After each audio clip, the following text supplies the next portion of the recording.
چھوٹی سی جنگ ہے جس کو میں اکثر اپنی تقریروں میں کہا بھی کرتا ہوں. عبد الرحمن فزاری قارہ کا رہنے والا ایک شخص 400 لوگوں کو لے کر آیا تھا. ذات القرد مدینے سے قریب ایک چراگاہ تھی جہاں رسول اللہ صلی اللہ علیہ وسلم کی اونٹنیاں چرتی تھیں اور کھجوروں کے باغیچے تھے. تو اس عبد الرحمن نامی کافر نے حضور کی اونٹنیوں کو قبضہ کر لیا اور کھجوریں بھی چوری کر لیا اور بھاگنے لگا. اس وقت مدینے کے ایک صحابی حضرت سلمہ بن اکوا رضی اللہ تعالیٰ عنہ اکیلے تھے. انہوں نے 400 لوگوں کو دوڑانا شروع کر دیا. وہ اکیلے ہی 400 لوگوں کو دوڑاتے رہے, اتنا دوڑائے کہ وہ سب بھاگتے رہے. ان کو رسول اللہ صلی اللہ تعالیٰ علیہ وسلم کا عظیم سپاہی کہا جاتا ہے, سلمہ بن اکوا. یہ تیز دوڑتے اتنا تھے کہ عربی گھوڑا بھی ان کی دوڑ کو نہیں پکڑ پاتا تھا. اب یہ جب ان 400 لوگوں کو بھگاتے رہے اور اپنی تیروں سے ان کو نشانہ بناتے رہے, حیرت کی بات ہے جب بھی میں واقعہ پڑھتا ہوں حدیثوں میں موجود ہے کہ 400 لوگ ایک آدمی سے ڈر کر بھاگ بھی رہے ہیں اور بھاگتے جا رہے ہیں اور یہ ان کو بھگاتے جا رہے ہیں. پہاڑیاں آ گئیں تو عبد الرحمن قارہ کا رہنے والا شخص پلٹ کر کے پوچھتا ہے, اے شخص تو کیوں دوڑا رہا ہے ہمیں؟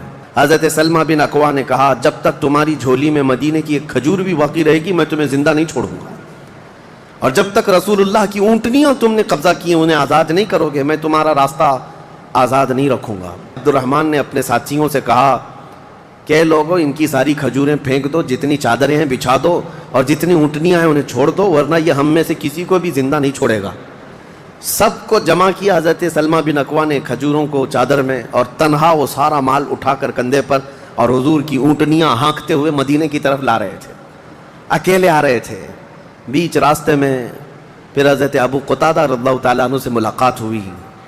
پوچھا کہاں سے آ رہے ہو؟ تو حضرت سلمہ بن اکوا نے واقعہ کہہ کر کے سنایا. کہا کہ چلو رسول اللہ صلی اللہ علیہ وسلم راستے میں ہی ہیں. حضور سے ملاقات ہوئی. حضور نے کہا کہ تم صحیح سلامت آ گئے, ہمیں واقعے کی خبر پہلے سے مل گئی تھی. تو ابھی بھی کہنے لگے, یا رسول اللہ میں نے ان کو پانی تک پینے نہیں دیا, اگر آپ حکم فرمائیں تو ان سب کا پیچھا کر کے ان کو یہیں ختم کر دیں گے.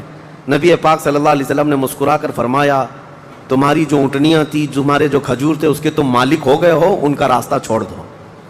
تب یہ واپس آئے. حضرت سلمہ بن اکوا اعلیٰ حضرت امام احمد رضا خان فاضل بریلوی رضی اللہ تعالیٰ عنہ نے اس روایت کو نقل فرمایا اور فرماتے ہیں سلمہ بن اکوا سے پوچھا گیا, تمہیں خوف نہیں تھا, ڈر نہیں تھا؟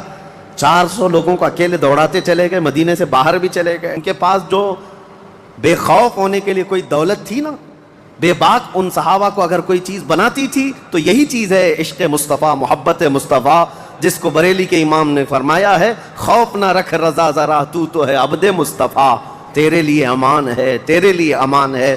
کسی شاعر نے کہا تھا کہ دیوان گانے عشق محمد کو دیکھ کر